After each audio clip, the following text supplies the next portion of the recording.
Hi guys, welcome back to my channel The Fulfilment. Today I will discuss on reading skill. I will expose my thinkings on this skill and I will try my best to give you an idea to develop this reading skill. You know, we have to know 4 skills to learn any language. The 4 skills are listening, speaking, reading and writing. Okay?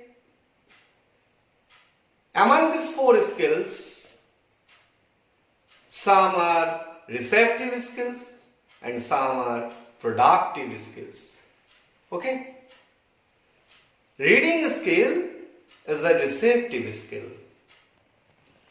I will discuss the topic how to develop the reading skill in 6 stages. Firstly, I will discuss why do we read. Secondly, what is the purpose of teaching reading in classroom. Thirdly, I will discuss what does reading involve? Fourthly, I will discuss on the different types of reading. Fifthly, I will focus on the sub-skills of reading. And lastly, that is the 6th stage, various techniques of teaching reading. Okay? I think if you have a clear idea about these 6 steps, you perfectly will be able to develop the reading skill. So don't wait. Let's go through the video. First of all, we have to know why do we read. We read for information or knowledge.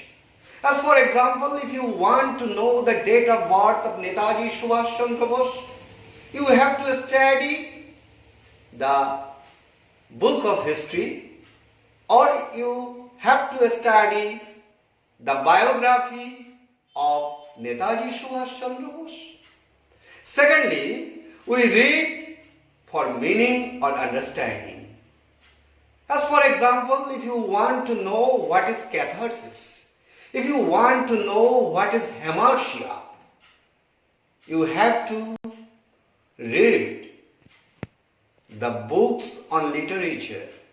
You have to read the famous book Poetics by Aristotle. So, we read for understanding. Thirdly, we read for pleasure.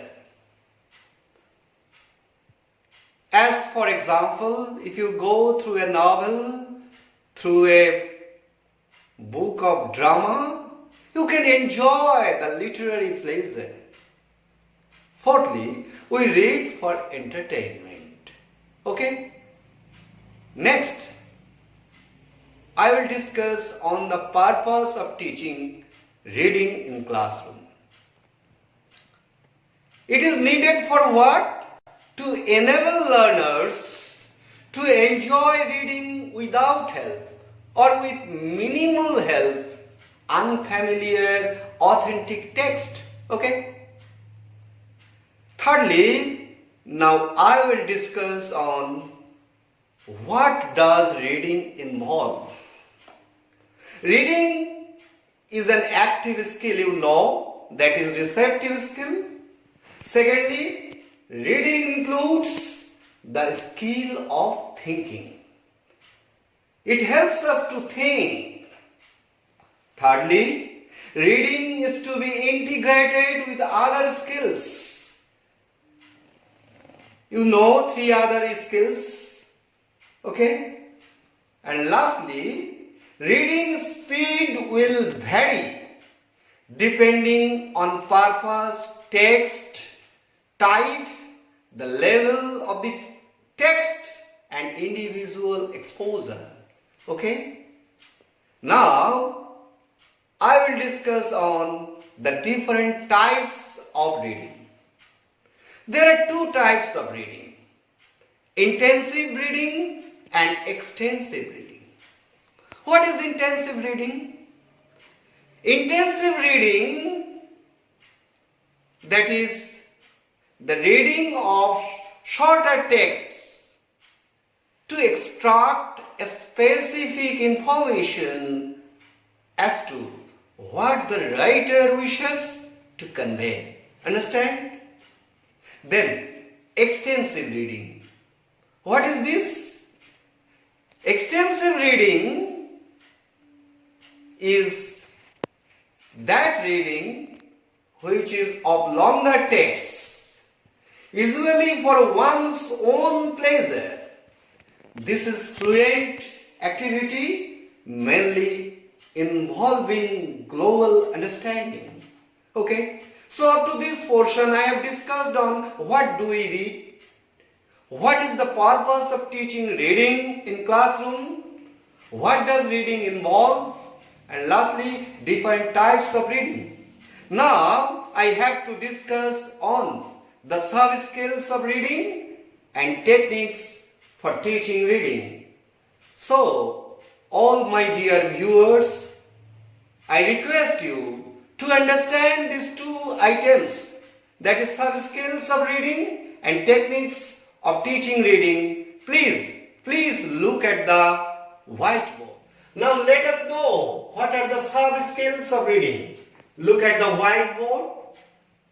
In the left side, what I have written. Sub-skills of reading. Number 1 is skimming. That is quickly running one side over a text to get the gist of it. Very often we do this to understand the main idea, to know the central idea.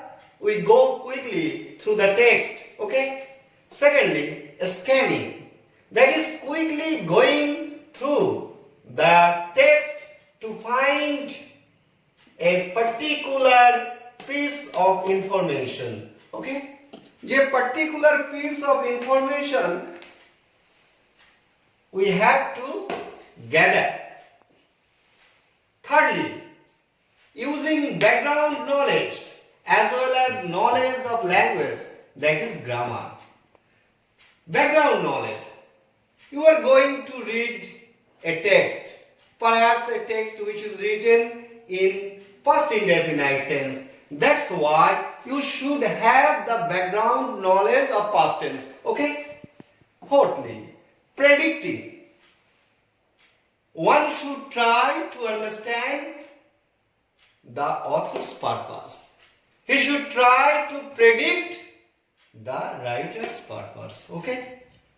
Fifthly, inferring. That is the information which is implied. You should infer that. Sixth point, identify or differentiate between main idea and subordinate ideas. In a reading text, there is a main idea and many subordinate ideas.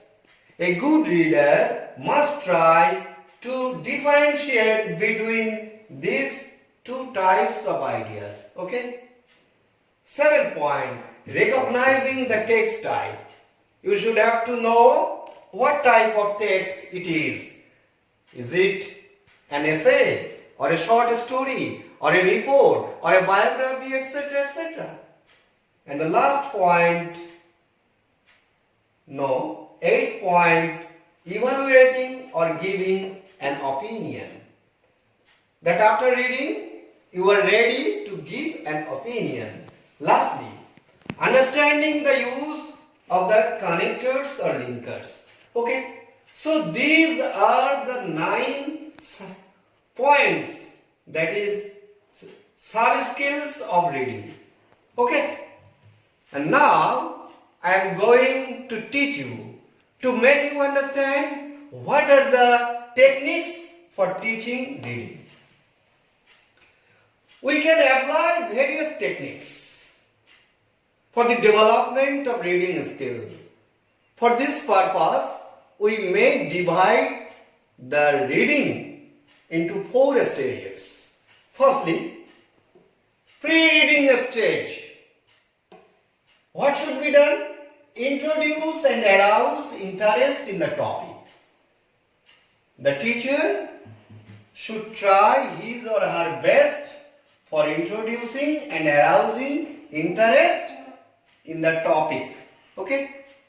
Secondly, he or she will motivate learners by giving a reason of reading. That is, he will explain why they are going to read the text. Thirdly, the teacher should provide some language preparation of the text. Perhaps the teacher is teaching on Vidyasagar and Ismagar, and the text is written in past indefinite tense. Therefore, the teacher should give an idea of past indefinite tense. Okay? So, this is the pre-reading stage. Now, secondly, that is a while reading stage. That is the period when the students or learners are going through the reading text. First of all, the teacher should try to help understanding the writer's purpose in the text. That is, what is the purpose of the text? The learner should try to understand this. Secondly, he or she will help understanding of the text structures, that is vocabulary and grammar involved. When a teacher is going to teach any item, by the by, he will try to give a focus on vocabulary and grammatical order. Okay? Thirdly, to clarify text content. That is, the teacher should clarify the text content. This is the while reading stage. So, during the period of while reading, in one way, the teacher should discuss the theme of the text, and at the same time, he will discuss on vocabulary and grammar. Now, that is third stage, that is the post-reading stage. Post-reading stage, that is after reading stage. To consolidate or reflect upon what has been read, the teacher should reflect what he has taught or what item has been read. Next, he or she will relate the text to the learner's own knowledge, interests and views. This is the post-reading stage. And at last, that is the fourth stage, it is not always necessary, but for some text it is necessary. That is going beyond the text. The teachers should lead the learners to do some reference reading, and for this purpose the students will go to library for collecting books. Okay, so up to this portion I have discussed all the 6 stages regarding the development of reading skill. Firstly, I have discussed on why do we read. Secondly, what is the purpose of teaching reading in classroom. Thirdly, what does reading involve? Fourthly, I have focused on the various kinds of reading. Fifthly, I have discussed on the sub-skills of reading. And lastly, I have focused on the techniques for teaching reading. I think the idea regarding the development of reading skill is now clear. So my dear friends, students, well-wishers and other viewers, If you like this video, please share with your friends, students, and those who have come for the first time in my channel. Please subscribe. That's the end of the video. Best of luck for all of you. Thanks a lot.